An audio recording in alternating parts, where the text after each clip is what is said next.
Fala galera, beleza? Bem-vindos ao React do Futebol. Peço humildemente a você, que deixa o like, porque apoia bastante o nosso canal. Lembrando, nossa meta é alcançar 40 mil, faltam só 2 mil, cara. Eu conto muito com a sua ajuda. Nesse vídeo, o presidente do Vasco vai atualizar sobre a situação envolvendo novo reforço vindo da Europa. Tudo isso e muito mais você irá acompanhar aqui em nosso canal. Vamos ouvir agora as palavras do presidente do Vasco sobre a situação envolvendo reforços. Vamos ver aqui agora a palavra dele com a ESPN. Coisa que é a ESPN, presidente. E assim, o seu semblante, pelo menos quem está perto aqui consegue testemunhar e transmitir para o nosso público, para o nosso espectador, é de um misto de alívio com cansaço, porque uma negociação como essa, com a demora que foi, com o processo que se desenvolveu, não é para fraco não, hein, presidente? Boa tarde. Boa tarde a todos que estão no estúdio. É porque não se trata só dessa negociação, né? É de tudo que aconteceu em apenas 6 meses, né? Aí estou falando praticamente de 5 meses dentro do associativo, mais ou menos, e 1 mês sendo controlador da SAF. Só que mesmo no associativo a gente já tinha todo esse imbróglio, né, que vocês obviamente já têm ciência, e era um desgaste emocional muito grande pela briga, desculpe a palavra, jurídica, né, que iria acontecer. Mas eu já tinha ciência de tudo isso.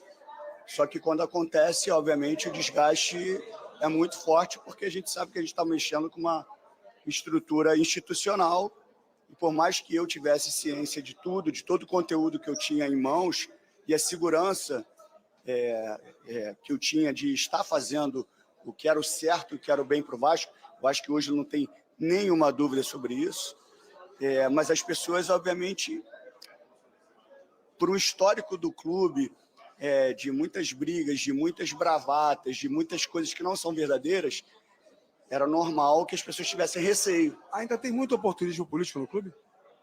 Não, eu acho que sim, cara. Eu particularmente não gosto da palavra oposição, porque já é uma coisa de se opor. Eu acho que assim, a oposição, para mim, ela tem que cobrar, fiscalizar, e para mim, quanto mais me fiscalizar, melhor. É isso que eu quero, mas também de contribuir, de colaborar em busca de um Vasco melhor.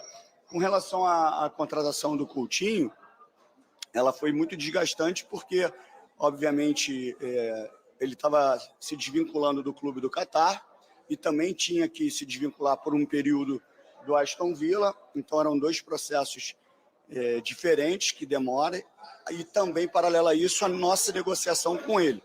Ele abriu mão realmente de muita coisa e nós fizemos um esforço muito gigante para que isso acontecesse. Então não era uma negociação tão fácil e tão simples, muito pelo contrário, como as pessoas esperavam. E de um jogador que é cobiçado por diversos clubes. Então, além de toda a questão do negócio, ainda tinha o assédio que o Coutinho sofria. E por isso o desgaste enorme, né? Vou pegar esse gancho para fazer 2 perguntas, ainda nessa linha dos trâmites para a contratação. Primeiro, essa história da multa de 100 milhões para os rivais do Rio de Janeiro, né? Flamengo, Fluminense e Botafogo. Botafogo hoje é um clube muito ativo no mercado, o Flamengo já há muito tempo é muito ativo no mercado. Como é que foi essa costura, a sua preocupação em dar essa segurança para o Vasco e para o próprio jogador que queria voltar para o Vasco?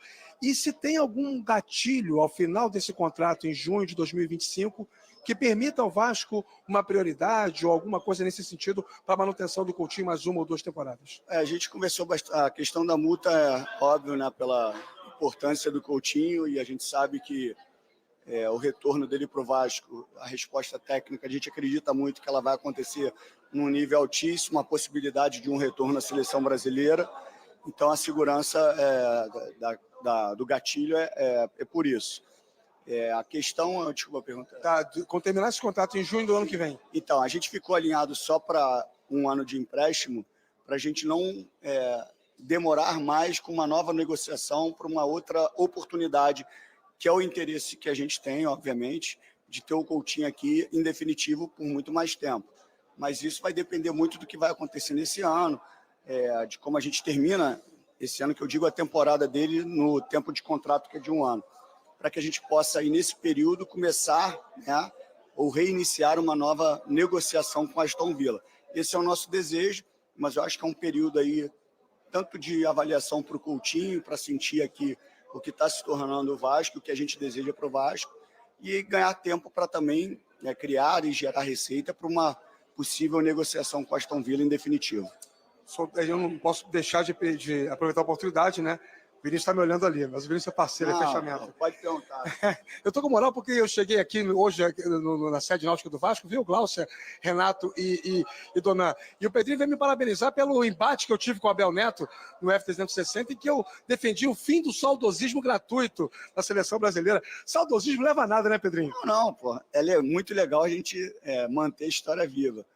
Mas a comparação, obviamente, ela não cabe porque o jogo mudou muito, né? Os espaços mudaram, enfim. Mas por isso só foi um elogio, mas não me levem a mal, não. Bom, Felipe Coutinho, Souza, Alex Teixeira, Emerson Rodrigues, o Vasco para por aí ou tem mais coisa para vir nessa janela? É a pergunta que o torcedor se faz nesse momento. A gente tem que ser, como eu falei, cirúrgico e pontual nesse momento. São 4 jogadores, o Emerson é um jogador de muita velocidade, que a gente necessita também. Ele consegue jogar pelas 2 beiradas e até às vezes por dentro. Obviamente a gente está em busca de mais 2 jogadores, né, para compor e fortalecer um pouco mais o elenco. As negociações são difíceis por todos os aspectos. Muitos jogadores têm medo também que jogam fora do país de retornar, né, existe um receio, mas a gente vai trabalhar quietinho para que a gente possa fortalecer o elenco. Agora eu juro que é a última. Rafael Paiva é o técnico do Vasco? Cara, essa é uma pergunta, assim, eu já respondi ela de outras vezes, porque eu quando fui para a televisão também, não que eu quis ser algo diferente, nada disso, mas eu quebrei alguns paradigmas por algumas coisas que a gente tinha que tornar, de alguma forma, elas verdadeiras e concretas. O chão da fábrica, né? Traz o lado de dentro do futebol. Só que assim, por que a necessidade de externamente eu falar, ele está efetivado? Porque aí, de repente, ele perde um jogo, as pessoas que não entendem o conceito do que é um trabalho vão falar assim, depois que efetivou, perdeu o jogo. E aí começa uma cobrança no Paiva diferente. O Paiva sabe o que eu espero dele, ele sabe o que ele espera de mim, e está tudo certo. E o trabalho está ali acontecendo. Vou refazer a pergunta, então. Você parou de procurar técnico?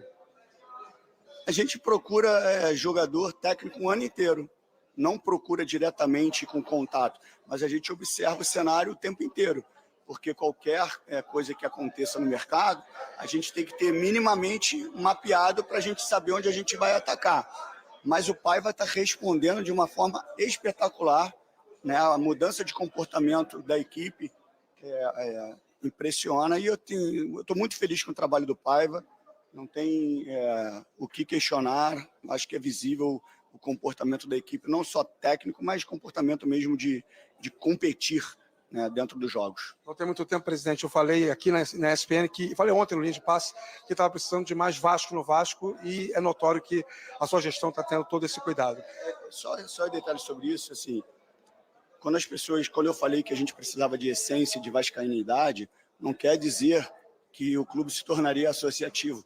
Não, o clube, eu não tenho nada contra, muito pelo contrário, eu acho que a SAF é uma ótima alternativa para muitos clubes. É óbvio que se a gente fosse muito mais organizado, nós teríamos uma liga única e dentro dessa liga existiria um compliance, onde a empresa que comprasse algum clube teria alguns critérios para ela cumprir para poder ter aprovação disso. Como não existe isso, não existe compliance, fica muito voando, fica tudo voando e a gente... Então, quando a gente entra no futebol e eu falo que falta vascainidade, não é que a gente está voltando para a associativa, não é isso. Mas mesmo sendo clube empresa, ele não pode perder a história do clube. E é isso, tirando a questão administrativa que eu exerço todos os dias, é passar isso para as pessoas. O que é o Vasco? Vitorioso, campeão, esse é o pensamento. Através até de gatilhos contratuais, como eu falei da outra vez. Existiam diversos gatilhos, e eu paguei alguns deles agora, que era se o Vasco não caísse. E isso me preocupou profundamente, porque os gatilhos têm que ser por etapas ultrapassadas, por objetivos alcançados, objetivos de Libertadores, Sul-Americana, título, esses são os gatilhos. Presidente, obrigado por atender aqui a ESPN, um grande abraço e sucesso na sequência da gestão. Obrigado, valeu, um abraço a todos aí. Então, portanto, galera, você conseguiu acompanhar nesse momento a situação envolvendo o presidente do Vasco, que abriu o jogo, conversou ali, e pelo que ele falou, deixou bem claro que teve conversas, confirmou conversas com o atleta da Europa, até porque ele falou sobre voltar para o Brasil, ou seja, resumidamente, jogador da Europa. Então, rapaz, quem será esse jogador da Europa aí que o presidente falou que o Vasco está negociando e conversando? Lembrando que ele falou 2 reforços para o Gigante da Colina. E realmente, eu acho que, cara, sinceramente, minha opinião, cara, eu acho que o Vasco precisa de mais do que 2 reforços, né? Aproximadamente uns 4 reforços, dependendo, que aí já fica show de bola. Mas tem que ser jogador para chegar e jogar e ser titular, que aí sim fica completamente legal. Informação que saiu há um pouco tempo aí é que um dos nomes da zaga poderia ter sido o Rafael Tolói. E a gente vai apurar, obviamente, para vocês, para buscar a melhor informação. Mas Rafael Tolói, que está no Atalanta, passou pelo São Paulo, pode ser um dos nomes que esteja na mesa do presidente para negociar o seu retorno ao futebol brasileiro. Você conhece o jogador ou não? Coloca nos comentários. Quero saber a sua opinião, beleza? Vou ficando por aqui, galera. Deixe o seu like, é muito importante. Compartilhe o vídeo para gerar uma nossa meta alcançar 40 mil. Eu conto muito com a sua ajuda. Valeu, tamo junto e é nóis. Fui!